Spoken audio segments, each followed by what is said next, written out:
Mesdames et messieurs, chers invités et compatriotes africains, je me tiens devant vous aujourd'hui pour aborder un sujet critique et actuel, la croissance rapide de la population en Afrique et les idées fausses qui l'entourent. Ces derniers temps, une narration prédominante, notamment en Europe et aux États-Unis, s'est répandue selon laquelle l'explosion démographique en Afrique est un problème à craindre. Cependant, je soutiens que ce n'est pas un problème, mais plutôt une solution, une source de force, de résilience et de potentiel économique pour notre continent. La transition démographique en Afrique, due à la diminution des taux de mortalité et à l'augmentation de l'espérance de vie, est un phénomène naturel et positif. Nous devrions être fiers du fait que notre population devrait atteindre 2,5 milliards d'ici 2050 et 4 milliards d'ici 2100. Cette croissance n'est pas unique. L'Europe a connu une transition similaire au XIXe siècle, entraînant un développement économique et social considérable.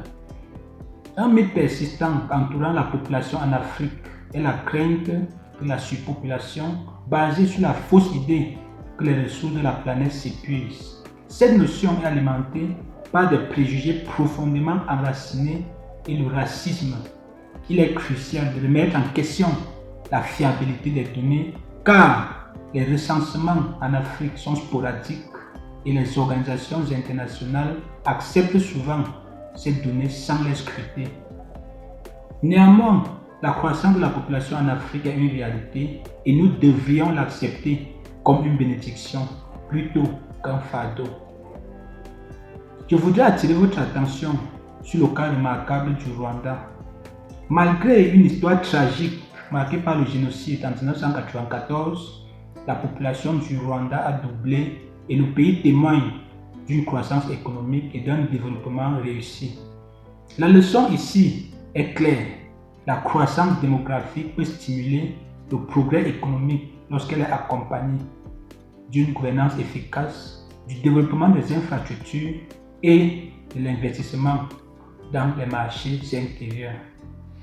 Certains peuvent se demander où tous ces gens travailleront et comment les ressources seront soutenues. La réponse réside dans le développement des marchés intérieurs et des infrastructures. Comme le montre l'exemple de l'Éthiopie, la croissance démographique peut entraîner une diminution de la malnutrition lorsqu'elle est accompagnée d'investissements dans l'agriculture et les infrastructures. Contrairement aux craintes propagées par certains en Europe, la croissance démographique de l'Afrique ne constitue pas une menace pour le monde. En réalité, c'est un avantage pour nous, fournissant une main-d'œuvre importante et dynamique qui peut contribuer à la croissance économique, à l'innovation et au progrès. Un aspect crucial à considérer est la sécurité alimentaire. Bien qu'une augmentation de la densité de la population seule ne garantisse pas une amélioration de la sécurité alimentaire, elle peut faire partie de la solution.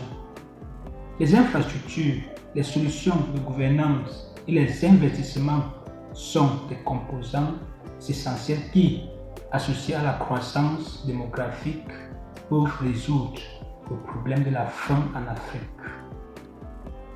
Cependant, l'Occident favorise constamment des politiques visant à réduire les taux de natalité tant sur le plan national qu'international. Des mesures telles que l'augmentation du coût d'éducation d'un enfant, la restriction des droits parentaux et la promotion d'idées décourageant la croissance familiale sont préoccupantes. Ces politiques exportées en Afrique visent à contrôler nos taux de natalité avant d'atteindre le niveau de prospérité souhaité. Pourquoi l'Occident poursuivrait-il de telles politiques? La réponse réside dans les dynamiques mondiales changeantes. À mesure que la population de l'Afrique croît, le continent devient un acteur redoutable sur la scène mondiale. La baisse de la population en Europe et aux États-Unis, associée à un vieillissement démographique entraîne un déclin de leur influence politique et économique. La crainte de perdre leur domination motive les efforts visant à freiner la croissance démographique de l'Afrique. De manière intéressante, la Russie émerge comme un acteur unique dans ce récit. Contrairement aux autres puissances mondiales, la Russie voit la valeur dans la croissance de la population en Afrique. L'intérêt de la Russie ne se limite pas seulement aux besoins de main-d'œuvre migrante ou de développement territorial, mais découle d'une vision d'un ordre mondial multipolaire.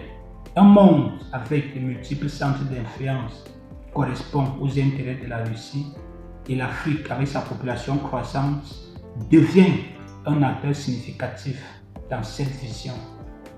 En conclusion, chers compatriotes africains, combattants de la liberté, acceptons notre transition démographique comme une source de force et d'opportunité. Rejetons les peurs infondées qui nous sont imposées et reconnaissant que notre population croissante n'est pas un problème, mais une solution à bon nombre de nos défis.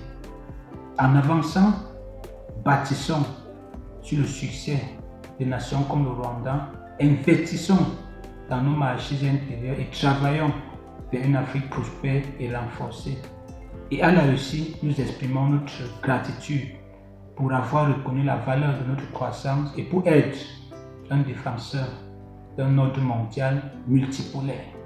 Je vous remercie. Vive l'Afrique, vive le panafricanisme, la patrie ou la mort, nous vaincrons.